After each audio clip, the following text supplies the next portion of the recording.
अभी आप क्लास 6 में देखा था आपने, हम अपनी सेल्स ज़ीरो के अंदर किस तरह रिकॉर्ड कर सकते हैं, उसके डिफरेंट तरीके हैं। जैसे हम कोटेशन एंटर किस तरह कर सकते हैं, फिर इस कोटेशन से किस तरह हम इनवॉइस क्रिएट कर सकते हैं, और हम मैन्युअल इनवॉइस किस तरह एंटर कर सकते हैं।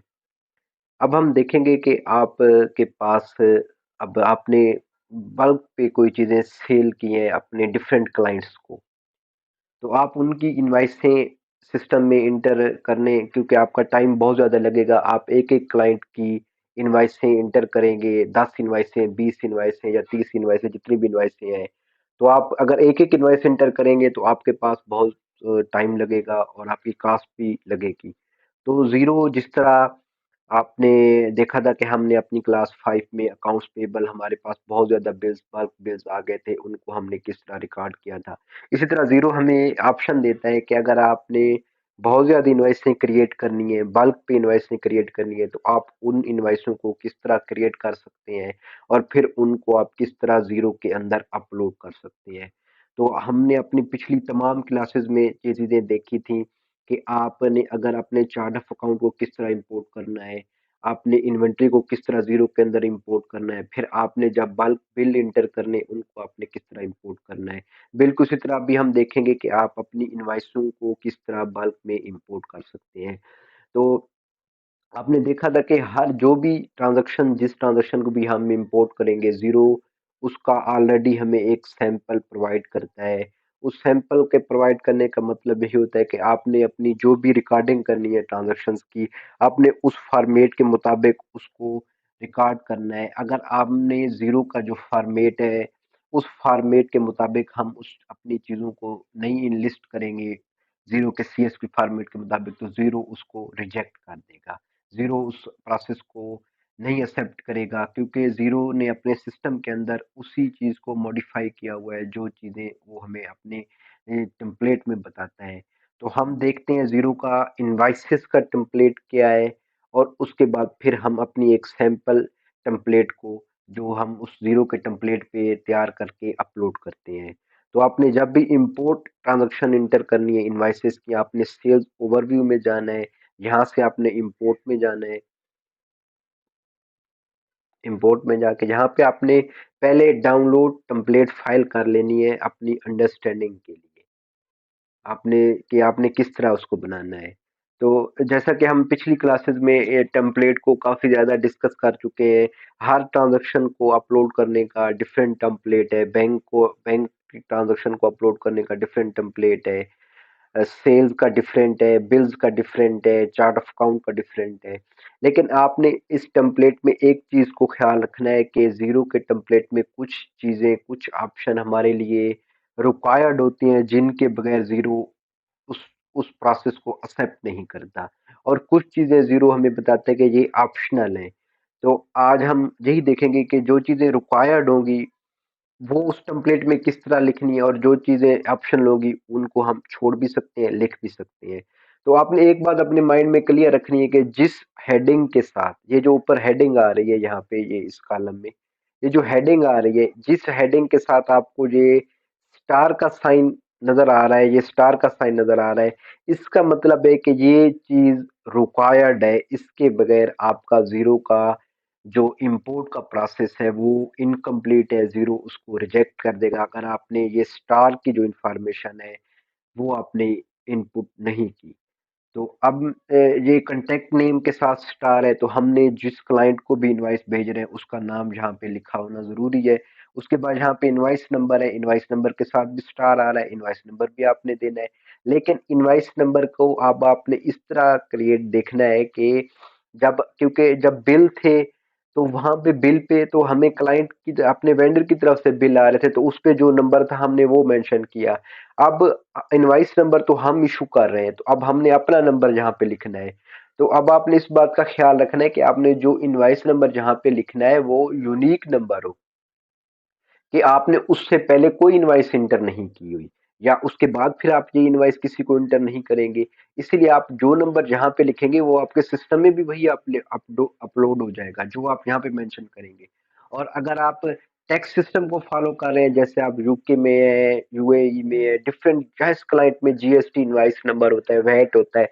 तो आप जो इनवाइस नंबर जहां मेंशन करेंगे, आपके फिर ऑटोमेटिकली जिस जो सिस्टम है, जो टैक्स अथॉरिटीज है, वहां पे भी यही नंबर जाएगा। इसीलिए आपने डुप्लीकेट नंबर जहां पे एंटर नहीं करना। तो उसकी वेरिफिकेशन आपने किस तरह करनी है, ये एक आपको ट्रिक बताते हैं। आपने जब भी बल्क इनवाइस एंटर करनी है, आप एक सिस्टम के अंदर एक ब्लैंक इनवाइस ओपन कर लें, एक ब्लैंक इनवाइस ओपन कर लेंगे। उससे ये है, आपको कुछ इंफॉर्मेशन वहां से देख के आप उनको इंटर कर सकते हैं।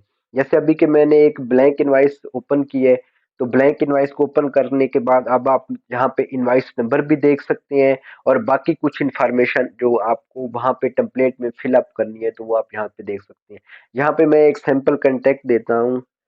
ये ये सैंपल कंटेक्ट जब मैंने इंटर किया, तो उसके बाद ये हमारी नेक्स्ट इंफॉर्मेशन हमारे पास आ गई कि जो हम इंटर करना चाह रहे हैं। अभी आपने देखा, जो अभी अगर आप अभी कोई इनवाइस इंटर करेंगे, तो उसका जो नंबर है वो इनवाइस नंबर ये आ रहा है, इनवाइस 10 आ रहा है। कि अभी आप कोई इनवाइस न्यू इंटर करेंगे, तो अभी वो इनवाइस 10 आ रही है। तो आपने इसी नंबर को कॉपी कर लेना है यहाँ पे, और उसी को वहां पे जाके आपने पेस्ट कर देना है। उसके बाद फिर आपने अगर दो इनवॉइस इंटर करनी है, आप उसी के बाद उसका नेक्स्ट जो नंबर आएगा, आपने वो नंबर इंटर करना है। इसी तरह आप यहाँ पे भी वही नंबर इंटर करते जाएंगे, इसके बाद वाले इंटर करते जाएंगे। तो सिस्टम, क्योंकि ये चीजें आपने मैच करनी है सिस्टम के साथ। उसके बाद इनवाइस डेट आ रही है, अब इनवाइस डेट आप जिस डेट पे इनवाइस एंटर करें, आपने वही डेट यहाँ पे लिखनी है। बाकी ड्यू डेट आ रही है, ये भी स्टार है, ये भी आपने लाजमी लिखनी है, सिस्टम इसके बगैर एक्सेप्ट नहीं करेगा। इन्वेंट्री आइटम कोड ये ऑप्शनल है, आपने डिस्क्रिप्शन लाजमी लिखनी है, क्वांटिटी आपने लिखनी है, क्या सेल कर रहे हैं, यूनिट अमाउंट, उस प्राइस, उस जो भी आप यूनिट सेल कर रहे हैं उसकी सेल प्राइस क्या है, अकाउंट कोड क्या है, आप अपनी इस सेल ट्रांजेक्शन को किस अकाउंट में करना आप रिकॉर्ड करना चाह रहे हैं, टैक्स टाइप क्या है, आपने जो टैक्स क्लेम कर रहे हैं, आप जो टैक्स क्लाइंट से चार्ज करें उसकी क्या टाइप है, वो वैट है, जीएसटी है, या जो जिस सिस्टम में आपने ओपन किया हुआ है, टैक्स अमाउंट क्या है। बाकी ये ट्रैकिंग है, ये ऑप्शनल है आपके पास ना। तो अब आपने इस हेडिंग्स को जरूर अंडरस्टैंड करना है। आपने ये बात याद रखनी है कि जिस हेडिंग के साथ स्टार है वो हमारे लिए रिक्वायर्ड है, बाकी चीजें ऑप्शनल है। तो हमने बिल्कुल इसी सैंपल पे एक अपना इसी कंपनी का टेम्पलेट तैयार किया हुआ है। अब हम उसको थोड़ा सा देख लेते हैं, उसके बाद फिर इसको इंपोर्ट करते हैं। तो मैं इसको क्लोज कर देता हूँ। तो जो हमारा टेम्पलेट है, हम उसको ओपन कर लेते हैं। ये यहाँ पे मैंने इसको सेव किया हुआ है, तो मैं इसको, जी, तो बिल्कुल सेम उसी टेम्पलेट, जो जीरो का टेम्पलेट है, मैंने उसी पे इसको तैयार किया हुआ है। ये यहाँ पे आप देख लें, जो कंटेक्ट आ रहा है, कंटेक्ट नेम, ये सैंपल है। ये आगे मैंने उसकी कुछ ऑप्शनल चीजें फिलअप की हैं, जैसे आपके अंडरस्टैंडिंग के लिए। उसके बाद यहाँ पे इनवाइस नंबर आ रहा है। इनवाइस नंबर जैसा कि अभी हमने सिस्टम में देखा था, वहां पे आ रहा था डिफरेंट इनवाइस नंबर आ रहा था। तो हम जो इनवाइस नंबर आ रहा था उसके, हमने उसी के बाद उसको लेके चलना है। जैसे इनवाइस नंबर 10 आ रहा था, अगर हम अभी इनवाइस इंटर करेंगे तो ये 10 इनवाइस बनेगी। तो यहाँ से आपने देखना है कि ये इनवाइस 10 से, ये 11, ये 12, ये 13, ये 14। उसके बाद ये इनवाइस डेट आ रही है कि आप इनवाइस किस डेट को इशू कर रहे हैं, ड्यू डेट क्या है उसकी, इन्वेंट्री आइटम कोड क्या है। ये हम काफी डिस्कशन कर चुके हैं, आप इसकी क्लास 2 देख सकें कि ये हम किस तरह वहां पे डिफाइन करते हैं। उसके बाद डिस्क्रिप्शन आ गई है, जो आपने इन्वेंट्री रिकॉर्ड करते हुए डिस्क्रिप्शन ऐड की थी, आपने वही डिस्क्रिप्शन जहाँ पे लिखनी है। उसके बाद जो क्वांटिटी आप सेल कर रहे हैं या आप सेल कर चुके हैं, आप रिकॉर्ड करना चाह रहे हैं, वही क्वांटिटी आप यहाँ लिखें। यूनिट अमाउंट अब आपने यहाँ पे सेल प्राइस लिखनी है। आपका जो सिट्रस जूसर है, उसकी एक यूनिट की प्राइस जहाँ आपने लिखनी है। आप क्वांटिटी 7 सेल कर रहे हैं, लेकिन आपने यहाँ पे एक की लिखनी है, क्योंकि सिस्टम ऑटोमेटिकली कैलकुलेट करेगा जितनी क्वांटिटी आपने सेल की। उसके बाद अकाउंट कोड आ रहा है। अकाउंट कोड जो आपने सिस्टम के अंदर अपनी सेल की ट्रांजैक्शन को रिकॉर्ड करने के लिए लिखा हुआ है, आपने वही सेम यहाँ पे लिखना है। कि आप जैसे सिट्रस जूसर की जो सेल है, उसको आप किस अकाउंट में रिकॉर्ड करना चाह रहे हैं, अब जिस अकाउंट में रिकॉर्ड करना चाह रहे हैं, आपने वो अकाउंट यहाँ पे मेंशन करना है। उसके बाद यहाँ पे आ रहा है टैक्स टाइप। टैक्स टाइप जैसा कि हम आपको पिछली क्लास में बता चुके हैं, टैक्स टाइप आपने यहाँ पे वही टैक्स सेम जो जिस तरह आपने सिस्टम के अंदर डिफाइन किया हुआ है, आपने सेम कॉपी पेस्ट करना है। जैसे वहां पे आपने 20% डिफाइन किया हुआ है, आप 20% करें। अगर आपके सिस्टम के अंदर आ रहा है 20%, जिस तरह ये ब्रैकेट के अंदर वेट ऑन इनकम लिखा हुआ है, आपने बिल्कुल सेम वही लिखना है। अगर आप यहाँ पे 20% करेंगे तो सिस्टम एरर दे देगा, सिस्टम इसको एक्सेप्ट नहीं करेगा। उसके बाद टैक्स अमाउंट ये सिस्टम ने ऑटोमेटिक कैलकुलेट करनी है। ये नेक्स्ट हमारे पास जो ऑप्शनल आ रहे हैं, इनको हमने ऐड नहीं किया हुआ, तो हमने जो रिक्वायर्ड थी और कुछ ऑप्शनल हमने ऐड की हुई है, इसको मैं सेव कर देता हूँ। उसके बाद मैं फिर इसको यहाँ पे बिजनेस में जाके यहाँ से मैं इसको मैं कैंसिल कर देता हूँ, क्योंकि अगर मैंने इसको कैंसिल नहीं किया तो हमारा ये नंबर।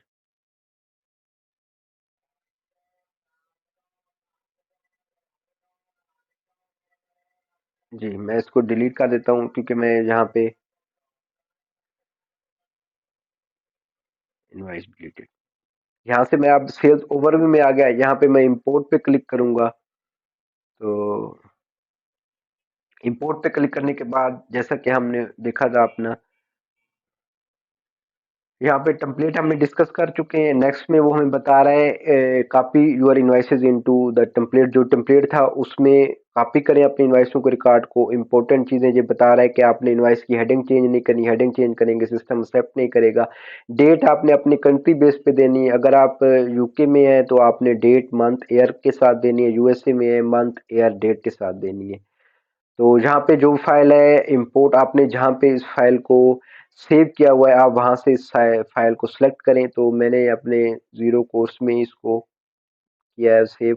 तो उसके बाद यहाँ पे आ रहा है would you like to update contact, जैसे कि कुछ कंटेक्ट हमने नए ऐड किए, आप उनकी जो फर्दर इंफॉर्मेशन है वो आप ऐड करना चाह रहे हैं सिस्टम के अंदर, तो जी मैं ऐड करना चाह रहा हूँ।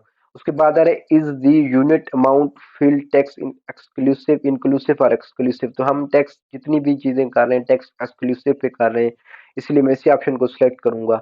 उसके बाद मैं इंपोर्ट पे करूंगा, तो हमारी जितनी भी इनवाइसें हैं वो सारी इनवाइसें हमारी रिकॉर्ड हो जाएंगी। ये देखें द इम्पोर्टेड इम्पोर्ट इनवाइस, जो आपने उस फाइल का नाम दिया हुआ है, कंटेंट 5 इनवाइसेस।